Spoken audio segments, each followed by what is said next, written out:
Hi, I'm Roy Collin, the host of the podcast. You can find everything about me by scanning the QR code there or going to roycollin.com, and you'll find my 6 podcasts: the Podfather, helping people become podcasters; the Awakening, exposing fraud and corruption but with solutions; the Crypto, all things blockchain technology; meditation podcast; speaking podcast; and the Learn Polish podcast. You can also help the show by actually making a donation, visiting the store, or helping my sponsors. I hope you enjoyed this week's show. Welcome to the Speaking Podcast. You can find all our episodes on speakingpodcast.com. My guest today was, or maybe still is, rock radio DJ, stand-up comedian, TV producer, best-selling author. Last I checked, I don't know, was it 10 or 11, but could be a lot more now, who knows. But you can, when those looking on Spotify, BitChute, Rumble and YouTube can actually see the beautiful background that his wife has done, showing a few of the books. Born in Canada, grew up in the US, and now in New Zealand. Please welcome Dick Wybrow. Thank you, Roy, and greetings from the future. I'm in New Zealand, so yeah, I'm about 12 hours ahead of you. And then, of course, we are living before you, so we know what's going to happen. Everybody in New Zealand already knows what's going to happen today. We are sworn to secrecy, though, so I'm sorry, can't say anything. The only thing I can say is avoid guys named Steve. That's all I can really say. Avoid guys. That's not really a future thing so much. It's just a general rule of thumb. I don't know. I've never had any luck with guys named Steve. I think that might be a personal vendetta on my part. It's just one of these things, I suppose. So, yeah, I mentioned like the bullet points. I know there's a lot of books and everything, but you might just kind of let the listeners know a little bit more about Dick.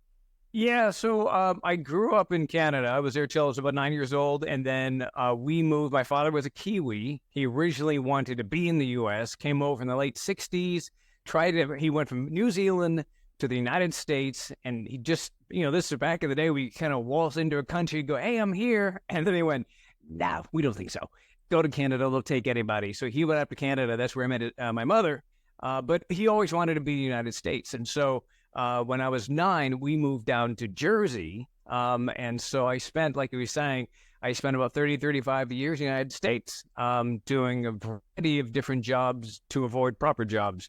I did stand-up comedy for a bunch of years. I did radio for a dozen years. Then I got into television producing with CNN. And then about 11 years ago this month, we moved to New Zealand, and it was that previous October that I discovered. I was Googling around because I was kind of bummed out of my job and things weren't going exactly how I wanted to go. And Googling escape in some way. I don't know what it was. And so I walked into the other room and I said to my wife, hey, turns out I'm a New Zealand citizen because my father, Kiwi by descent. And she said, oh, then what are we doing here? That was October, Roy. By January, we were in country. That's a fast turnaround. Sold everything we had. Anything we didn't sell, we gave away to friends, family, neighbors, that sort of thing. Put everything we owned that was left onto a pallet, onto a slow boat, and came out here and started our life in New Zealand. And I did television here for about, in that entire time, about 10 years. I just wrapped up a television show for the last 7. And yeah, as you mentioned, for the last few months, I've been going full-time author, which I'm really enjoying. I'm having a blast with it. Excellent. And I'm just curious, like, I presume you can remember, because my youngest son just turned 10 there in the end of December. At that age, you're kind of after building, when you were 9, having a few friends and everything. How difficult was that for you to kind of just move away? Well, that's the thing, especially because here I was coming into, Canadian, is kind of like, I don't know, is like America Light in a way. And we went to Jersey. Do you know New Jersey? Jersey's like, that's like tough.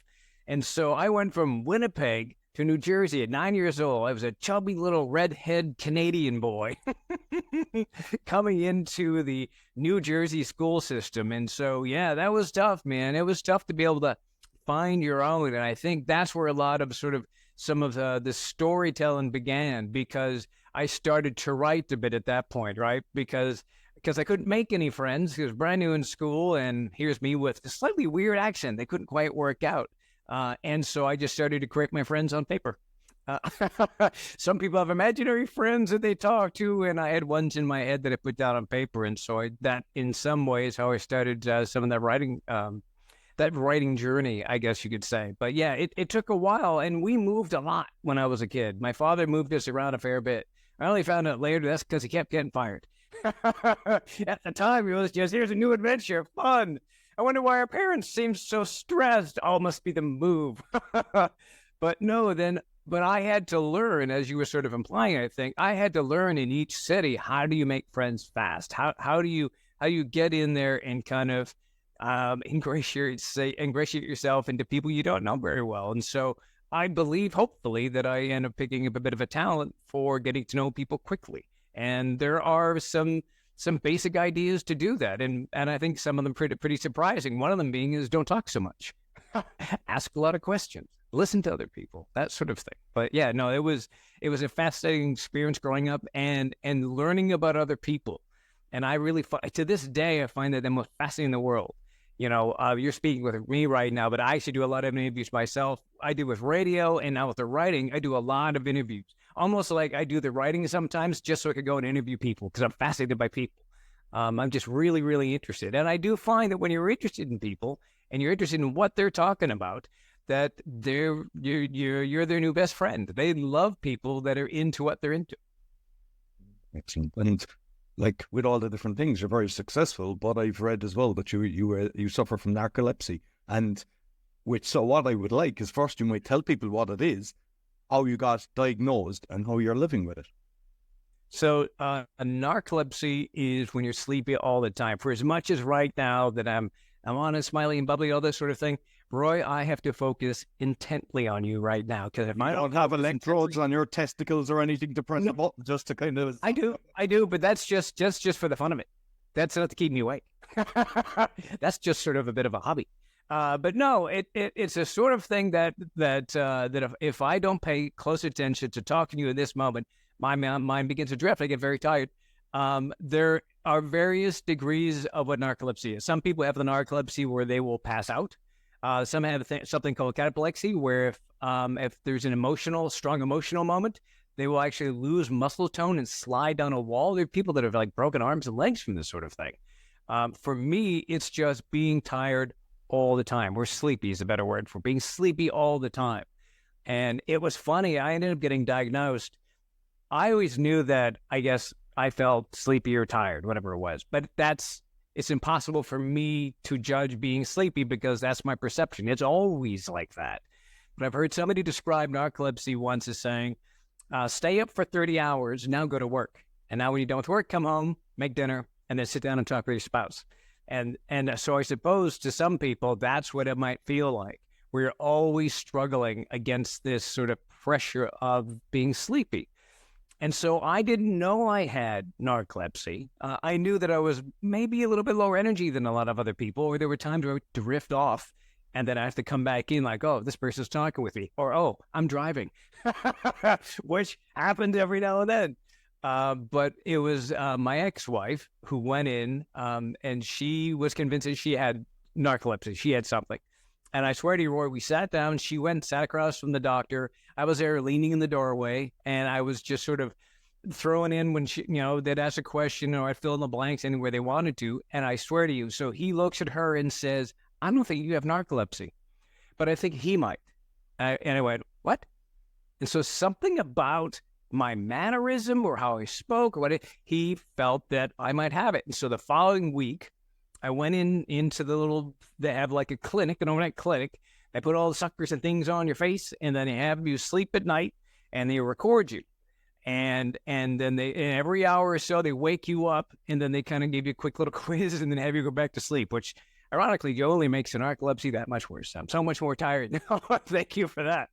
But and it's funny because that must have cost, I think that cost me about $250. And nowadays, you take a look, and there's entire YouTube channels dedicated to people that are sleeping. And so you have to pay to watch them sleep. So I was in there for about 8 hours. I think that clinic owes me about $175. Now I think about it. If I do that math, I don't know exactly. So I have had narcolepsy since I was probably, or at least knew I had narcolepsy since I was about 26, 27 or so. And initially, there was a lot of this like frustration. Oh, why do I have to have it? This sort of thing. But then you sort of come to terms with it. The one positive was And anybody who has any particular condition, and mine's light compared to many other people in the world, I know that. And I'm not whinging, I'm not complaining about it. But once you sort of have a name for the demon, that really, really helps. It really makes a difference. And that's the thing I can hate. But I wanted to turn that around because I was like, listen, I'm stuck with this. There's no cure. You're always going to have this. And so I started to realize that actually, and I believe this with all my heart, I believe that narcolepsy is my superpower. And I'll explain what I mean by that. Do you know when you're lying down, Roy, at night, and you're just about to fall asleep, and you get some of those ideas in your head, you're like, that's great. You have some real creative thoughts. Real, it could be anything. It could be about an idea. It could be about some solution, some problem you had, or something you need to be doing. And you think, wow, that is amazing. Oh, gosh, I should write that down. But then you wake up the next morning and you can't remember, and you didn't write it down. Well, that state, while you're lying there in bed falling asleep, that little dreamlike state, I'm in that state between 80 and 85% of my day. That sort of dreamlike, hazy state. And I really feel that's where a lot of the creativity comes from. I really believe that ends up being this font of inspiration. And so now I see it as a positive in my life, even though it's something that can be sometimes debilitating. Like we go to parties or something like that. I got about 45 minutes and I'm out, and so which frustrates the wife to no end. And so sometimes I'll go sit in the car, listen to a podcast and fall asleep. But no, I actually find it something as a positive in my life where it helps me create the stories that I create. And so it's good. Like I said, I see this as a superpower. And, when you were doing, like, say, stand-up comedian and comedy and stuff like that, like, I mean, if you've booked something, you have to switch it up. What kind of techniques did you learn to kind of bring your A game? Because like you're doing it now. I mean, I don't even know what your move did you prior, because I'm actually working with somebody and he's similar, and there's times I'm talking, and I know even when he's leaving a message, I go, oh, he's wrecked today. And then he'd go on a podcast and I see it and I go, you would not know that. There's sort of a moment, there's a thing in your own head where you get to where you've got to be on, right? And I assume your friend is a little bit like this. That you've got to be up and on. And I'll be honest with you, when we're done with this, I'll walk away here and sit down and I'll melt into my chair. You go, right, put me to sleep. What a boring podcast. No, not at all. I take the energy I've got, and I don't know where it all comes from in these moments, but I take the energy I got, I put it into the moment. But like when I was doing stand-up comedy, initially you were using nervous energy, because getting up on stage in front of people is horrifying. Especially the first time I ended up doing stand-up comedy. So I ended up doing it like it was this this dive bar in Minneapolis, and it was like open mic night, and so it could be like singing and comedy, except they never ever had comedy. They just had folk singers on the stools singing their very sad songs. And so I came in, they put my name on the list, and it came up, and the woman was like, oh, we have a comedian with us. And so they had to lift up the mic stand. They had to work out how to do that. It was almost like they'd never had somebody stand up. Everybody else sat down and singing their sad songs. And so I came up there, I grabbed the stool where all the hippies were sitting, wiped off all the tears, put it over there, and I did my stand-up set. And I tell you what, man, there's something about 5 minutes in front of an audience with a spotlight in your face. 5 minutes, it's a time warp. That's not 5 minutes. It's a bending of time and space, because it felt like years up there, except for about 22 seconds. There was one moment within that set that I got a laugh. This one bit that I did, about 22 seconds out of 5 minutes. So it's a real long 4 minutes and 38 seconds. But that 22 seconds was just golden. And so what I did was, okay, that worked. And so I've sort of used this in my writing and in my radio and a lot of other things in my life.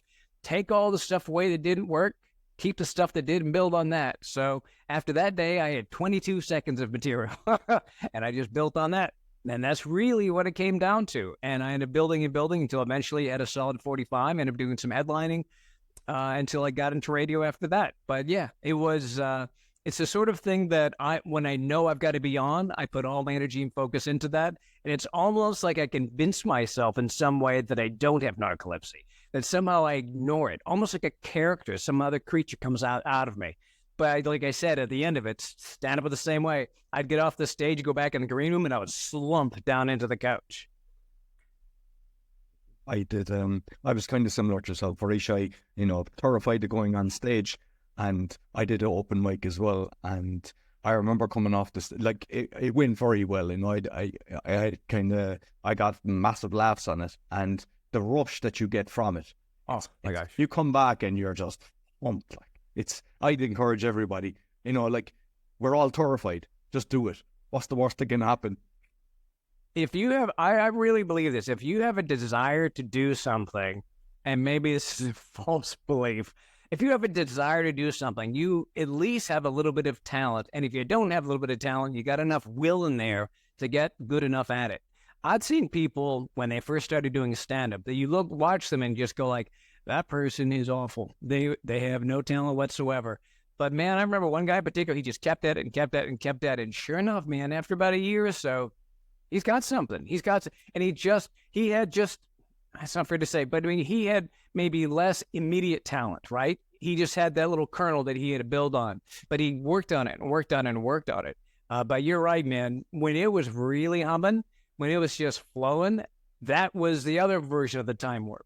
You could do 45 minutes. It could feel like 4 minutes. It was amazing. And it was, it's such a fun rush because a lot of people are afraid to get up and do stand-up. And it's the same thing with public speaking. When you get up in front of a crowd, they're on your side. This is not a combative relationship.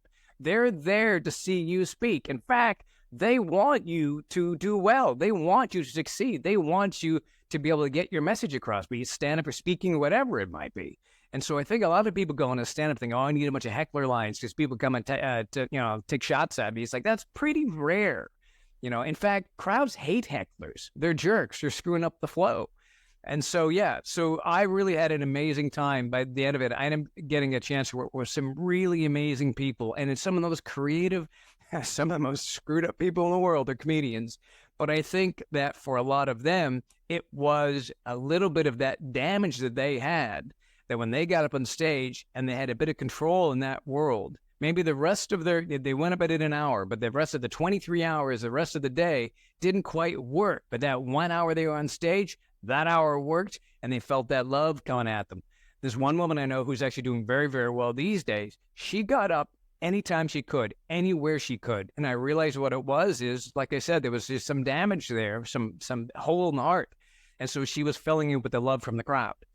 And that seems maybe sort of tragic in some way, but it really made her good at her job because she needed that. She needed to go out and please. She needed to go out and make those people laugh, and she got great at what she does. So I guess that's a bit of damage, like maybe my version in some way of narcolepsy, that little bit of damage, using it to your favor, and you can maybe sometimes turn that around. She's done it, and I did it. Very good. And when you get into comedy, you pay more attention and you're watching the other people. And I'm just curious your style, because like what I could do is I can do recall. Somebody says something 3 speeches before me, I can incorporate it. I'm not kind of scripted. I'm wondering what type you are and what you've seen with other people, which works best. And there's so many different styles of comedy. Like I was a big fan. It's harder to say these days, but I was a big fan of Bill Cosby back in the day because of his storytelling style. I loved that storytelling style. And I had, because I used to write stories myself, that's actually how I got into stand-up in the first place. To be honest, I never was like, I want to be a stand-up comedian. I loved stand-up comedy, but I didn't have a great desire to be up in front of crowds because I was a little bit shy. And so but I had this crazy idea. So back in the day when you would write short stories and stuff like that, you would write your short story, send it off to Amazing Stories or one of these other places, right? And so you would put in there, this is pre-internet, you would put in there an SASE, a self-addressed stamp envelope. You put a stamp on there and you put it inside the envelope. That meant so when they were going to reject your story, you were paying for the stamp. But it would take months before you got that stuff back. And so there was such a long sort of process waiting to get potentially, will this magazine pick up this story, whatever it might be. And my head somehow said, if I write a bit of a story, if I write some jokes or something and get on stage, that night I'm published. I have an audience. And somehow that made sense in my head. So my version of getting published quickly was to get up on stage and take the stories that I was crafting, putting together, bit different than I would in a short story, but stories, life-ish stories, get up on stage and that's being published. And that's sort of how I developed a bit of a storytelling style. I've had a number of authors come to me, even really well-established authors, and ask me about my dialogue and how I make it sound so real. I think a lot of that came from doing stand-up comedy, because it was a speaking style of storytelling. And when you start to do that, then all you got to do is incorporate different portions of your personality. Now you have two characters talking to each other, and it makes for amazing dialogue. And with the writing then, like that obviously experience of the humour helps you to put it in. Have you tips for people that are trying to write with humour in it? Because not everybody can do that. Most people can't do it. I don't mean that in a mean way. When I say that is when you're trying to write funny, I think when you're purposely trying to write funny, I think 99 times out of 100 it's not going to be. But if you set up scenarios, if you set up, because the best kind of humor are just human interactions, or on occasion potentially like one sort of character's monologue as he's viewing other people, which my character does a little bit with Kane, because he was a wolf that turned into a human, and now he's viewing humans through what was an animal's eyes. And so some of his observations are kind of funny because they're kind of simplistic and almost childlike the way he views people, and they become really funny, those observations. But I really think that if you like humor, if you want to write humor, read other people's humor. One version of it, like many, many authors do, is just copy that style. Just write a couple of pages, paragraphs. Hell, write an entire book. I did it. I wrote an entire book in the style of Douglas Adams many years ago. It was terrible. It was awful. But I sort of wrote it in his style, and that gave me a bit of a cadence and a bit of a rhythm. And by the end of it, I was starting to sort of develop my own voice. But I think that you don't go in the idea of like, I want to make this funny. It's just the sort of thing is if you set up scenarios, this is my feeling, but how I write, other people do differently. But you set up scenarios, you set up relationships, especially antagonistic relationships, and humor will come from that. When I'm writing a funny line, there are many, many times where I laugh because it's not something where I said, I need to make this moment funny. It's just where suddenly a character in my head says something, or I can feel it moving into a particular direction. And that funny moment happens, and I sort of put that down. In the editing process, and you go back, and then you make it better. So stand-up comedy was the same way. You know that there's a shiny little nugget in here somewhere. And I got to strip away the bits, because a lot of humor is just sort of getting to it. Or just like the word order. I mean, you'd be surprised. One joke goes from, huh, to laugh out loud funny just by moving a particular word to the end of the sentence or at the beginning. And that just takes study. Just read the stuff. When you read something, you find it funny, step back and break it down. I memorized Bill Cosby's albums. I not on purpose as a kid, I just loved them. I listened to them again and again and again. I could actually do some of his routines even to this day, probably almost verbatim. And I actually did that at a show once and got in a lot of trouble for it. I was at the Minnesota State Fair. Bill Cosby came into town, and he was doing a brand new sort of set. He was doing this new bit that he was working on. And over the years and years and years, I saw years later, he really made it work. But they take years to work on. But so he did this one bit, and it didn't quite hit on all cylinders. And so he did Dentist off of himself. And I knew it by heart. And he was doing it verbatim, as he had learned over the years before he did it on himself.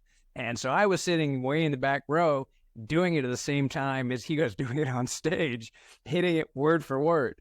And the people just in front of me were looking like, what did he say? I got really annoyed. And then a moment later, like, how is he doing that? I might have had a couple glasses of wine, maybe.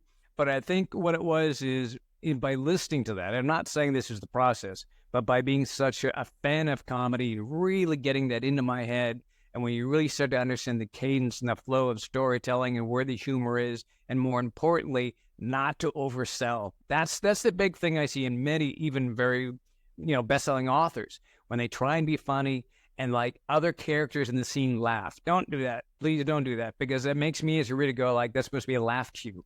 It's almost like they're writing a laugh track into the book. Just do a funny line and move on. It's always going to be so much better. Don't oversell it. Punch it and go. With all the books that you've got, because I like looking at reviews and everything, and I just from my own podcast. I mean, I've got 6, and a load of them had 5-star ratings all the time. And then with The Awakening, because that's the kind of controversial one, exposing fraud and corruption, but with solutions. I was getting a few nasty ones. It was kind of, it's like, why would they go out of their way to do this? And then somebody said to me, don't worry about that. That actually helps with the algorithms and everything. And so, I don't know. But I was looking at some, I saw one which was very good. I don't know what he gave you, but he was complaining about a character that you had. And I was like, he's actually giving you a compliment, even though I don't know, was it a 1 or 2-star what? Because he's basically saying your writing style of somebody that you brought in. He's annoyed with them. And I said, it is a skill set that he can actually have that writing ability. So I'm just curious you obviously look at the different reviews on Amazon and different things. What's your thoughts on when you've got different reviews? From on negative reviews or on reviews in general? Yeah. Most of my reviews on there, I've seen authors, and some people are a bit targets in a way, and they do get kind of nailed a bit. And I did radio for a bunch of years, and luckily for me, when I was in radio, when you're in radio, you're a public figure. I had #1 shows in a couple of different cities and that sort of thing, and you get really targeted. So I got some really thick skin. You can say anything about me you want, but you actually made a great point, because there are occasions where somebody might come in there and say something negative about something you've written, or in particular, they don't like a character, and they might almost be apologizing. I'm sorry, I hate this one character, but that idea, you've incited somebody. You've connected with somebody so much that they were so annoyed and so hated that character, who was probably the villain, by the way, but hated that character so much that they actually went there and wrote something about it. But that's the connection. I mean, and that's for me, and I learned a bit about this when it came to radio. I just saw it as almost like a math thing. If it's 5 stars or -5 stars, you couldn't give -5 stars. They mean exactly the same thing.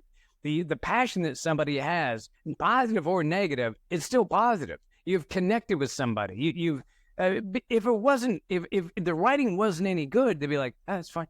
Didn't do anything for me. They wouldn't get all riled up. But you've connected to something in their core and you've riled them up. That's a positive.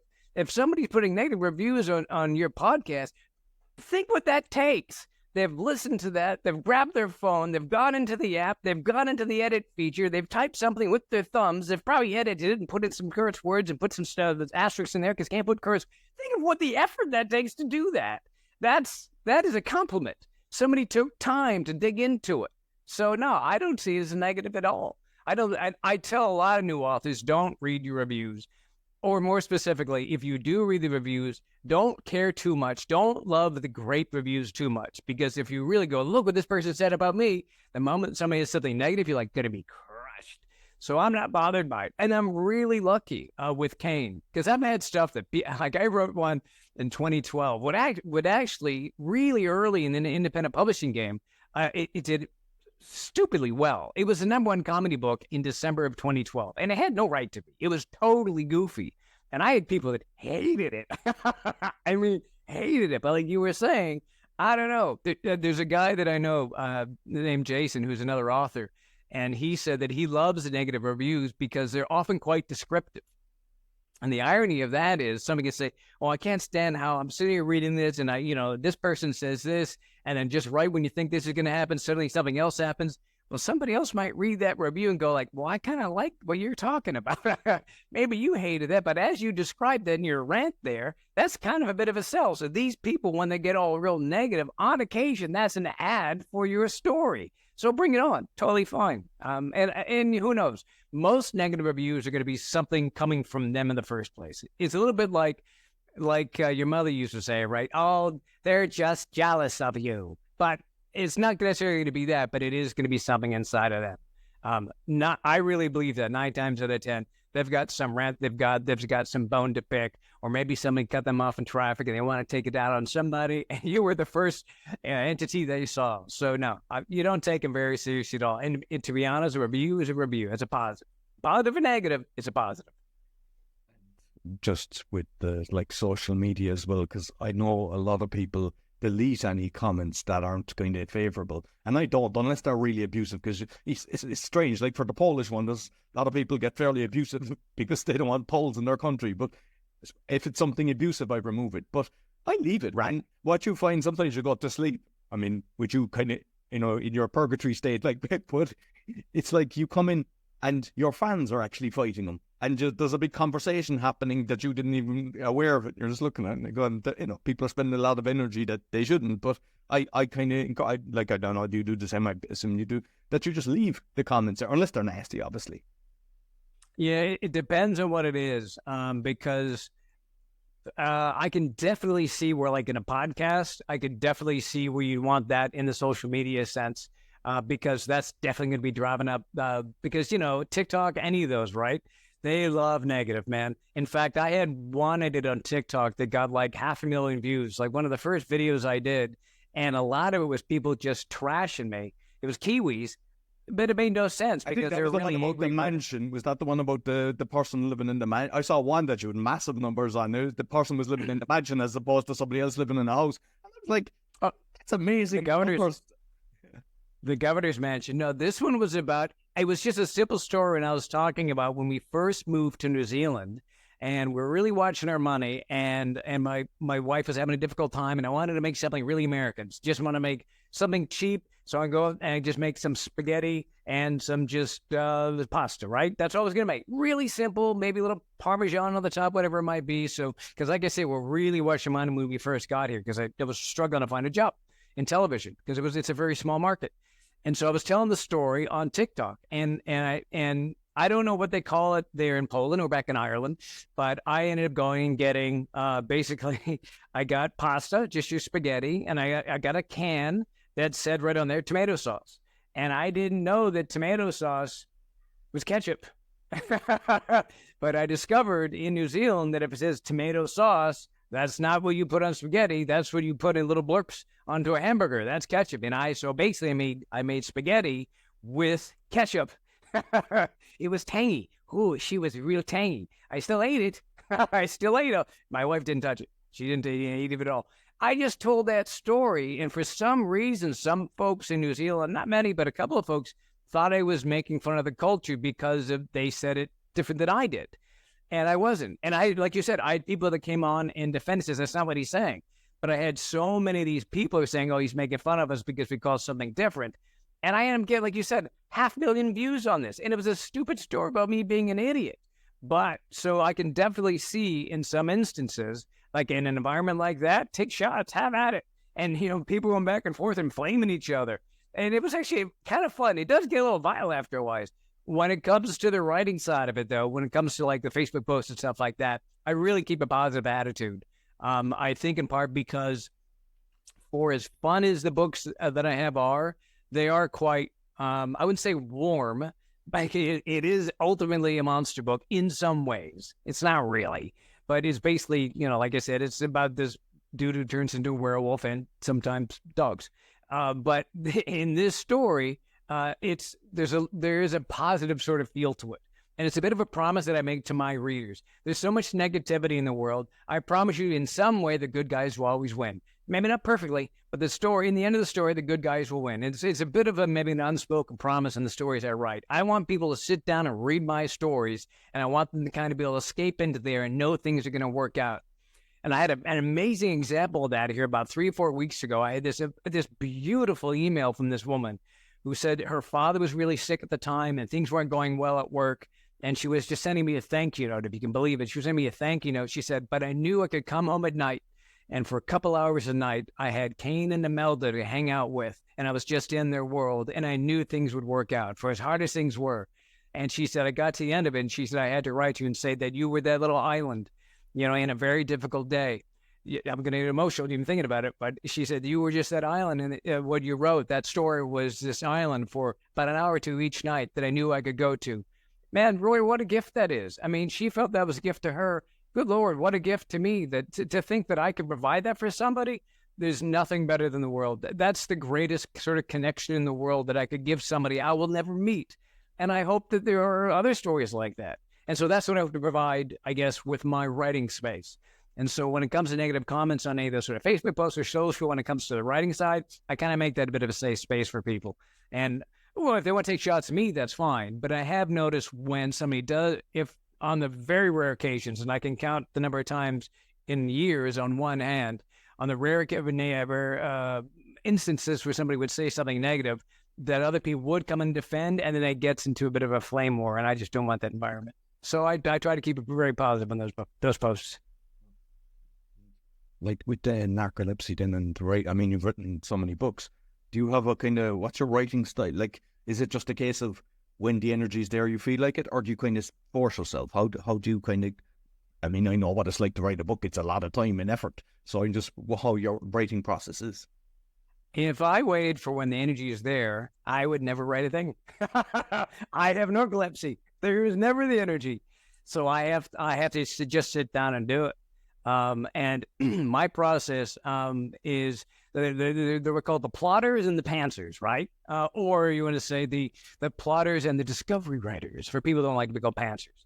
Basically, a pantser is somebody who comes and goes like, I don't know, something like this, and then you just start writing. And once you know your characters and you kind of know a little bit of the story, and you start writing along, and then you start, then I know how flaky this sounds, but the characters start to tell you the story. And it's a pretty amazing feeling when that starts to roll along. I've had so many instances where I sort of knew where I was going as I'm putting this together. But I sit down in the morning, I get up very early. So despite having narcolepsy, see, if I were to sleep with narcolepsy for 10, even 12 hours, I'd wake up and still be sleepy. So what's the point? So I sleep most nights about 6 hours. So I get up in the morning at about 4:30. Even without an alarm, I wake up at about 4:30. And I, go grab a cup of coffee. I might go to the gym. I try to go to the gym 5 days a week or so and just try to keep healthy, mainly. And supposedly it helps with the narcolepsy. And I sit down to write. And I sit down for a couple hours in the morning. And if I can do another writing session in the afternoon, I'll do that in the afternoon. But I tell you what, when I talk about the process and how much faith I have into it, I didn't realize that maybe there's even more to it. Right? Because I think a lot of this is coming from some of the narcolepsy, it's coming from my own inspiration. But I'm starting to wonder, I have a big belief, like people have asked, why do you write supernatural? Have you ever had a supernatural experience? Like, I wouldn't even know. I wouldn't even know. But I do like to believe there's a wee bit of magic out there, that there's some sort of serendipity or some things that happen coming together. I would love to believe that. And I think that's part of why I like supernatural. Because most of my story, like 90% of it, is just a thriller and humor, right? But yeah, then there's that 5 or 10% that is, he's a werewolf that sometimes he turns into dogs. But so I'll give you an example what I mean. Like, so normally I'm sitting down there and I sort of believe in the flow and it's going to be happening, going to be coming together, right? And so I was writing book 3, which just came out here at the end of December. Writing book 3 in the series. And that morning, I was sort of struggling. I couldn't quite put it together. And I sort of knew where I was going, but I was just sort of hitting a bit of a block. And this happens normally in most books when I start writing a new book. My process for writing a book, the very first step I do, and when I'm writing a new book, is I go, I can't do this. There's no way. I'm not a good writer. And so I know that struggle is going to be at the start. So anyways, this one morning, I was sort of struggling with book 3. I couldn't quite put it together. And then I had booked, some folks had booked me in for like a readers group. So like for every now and then from around the world, I've had people in the US, UK, and in Canada. They'll get together, like maybe a dozen of them, maybe a couple more, whatever. They'll all read the book and they'll reach out to me and say, hey, listen, we'd love to talk to you about the book. Is that something you could do? I said, sure. And so there was this group in the UK, and this lovely group in the UK wanted to speak with me. And so I put my stuff aside. I was struggling with it anyhow. The beginning of book 3, I put it aside. I was talking to this group in the UK, and this lovely woman, and I always say that she was from New Brighton. I don't know if she said she was from New Brighton. Maybe somewhere in my head I think it sounds cool, which I think somebody who probably knows New Brighton would be like, no, I have no idea. But so this lovely woman from New Brighton said, oh, I'm really loving these stories. I can't wait for book 3. And I really want to find out more about like Cain when he got taken in, because Cain gets taken in. He's a wolf who gets bitten by an infected man. The next day he turns into a human. He's basically a teenage boy. Over that next year, he speed grows 10 years, right? But he's brought in by this British Columbian couple, this French-Canadian couple. And so she was saying, I really can't wait to learn more about Cain when he's on the farm with the British Canadian couple, about, how they teach him about being a human, about how they, everything he needs to know about the world. And I said, that's funny you say that, because that's exactly what I'm going to do in book 3. Now that you've said those moments are happening, It's funny you mentioned that because that's what I'm doing. And but that was exactly the inspiration I needed. It was almost like I was saying a moment ago, that little bit of magic in the world where I just needed that little bit of magic. I needed that little bit of inspiration. This woman from New Brighton is just this total stranger. She said this one thing and went, of course, that's what it has to be. Of course, it needs to be a little bit of a, how did this happen? Of course, that has to be that. And that I thanked her for it, and I made sure that she got a copy of the book. But yeah, that's a little bit of inspiration that came from whatever it was, 10,000 miles away. It's pretty amazing. But when you sort of, as best you can, leave yourself open to like, yeah, that might work. That might be something. Maybe 10, 15 years ago, I would have been more precious about it, closed off about it.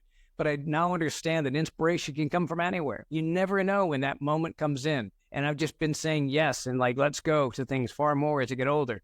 With a reason,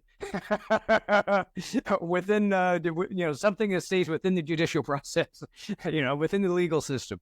But yeah, it's pretty great. I have some amazing readers. Just curious, do you self-publish or do you go with a publisher? So I like to have control of myself. So I independently publish my stuff, but Podium has purchased the rights for the audiobooks. So that is in their hands. And the first audiobook comes out on January 16th, which I'm really excited about. So they own the rights for the audiobooks. I maintain the rights for all the text in my books. I actually had an agent and chasing publishers some years ago, and I had a pretty awful experience with that. And maybe I'm a little bit burnt, and maybe I'll come around the corner at some point and do traditional publishing. But I like to have, maybe there's a bit of a control freak in me in some way, but I like to control that stuff. So yeah, I independently publish my stuff. Of course, the challenge with being independently published means that I do all the writing, I do all the marketing, I got to pay for editing. It's a big, I've got to get a small team together. I pay various people. I got somebody who makes my covers. I got these lovely people called Red Adept who do my editing. I've got beta readers and ARC readers. I've been really blessed by having that. So over the years, I've written another series, some other books. I've met about 10, 12, 15 people, and they'll read through the first draft or second draft of my stories. They'll come back and give me their impressions. And sometimes it's, hey, they got a point, or other stuff like, no, it's fine. And they've been great. So building a bit of a team over the years has made a big, big difference. So I've got other folks on my side, because if nothing else, if something doesn't work, they can say, wow, it's probably because of them. Maybe because the cover wasn't any good. But no, it has been going very, very well. But yeah, independently published, except for the audiobooks, which I'm stoked about, because Podium has hired these two like Hollywood actors. They're so good. Man, they're so good. It's going to be great. I can't wait. Yeah, January 16th. It's going to be great. Right, and like that, you kind of with the TV producing is the hope, or is there any kind of chance of it becoming either a series or a movie? Because I mean, the story, when you say it to me there, I was like, ooh, that's fun. Like that sounds good. Like that piques my interest straight away. Yeah, it's funny, and I don't want to put a kibosh on it, but there is interest there.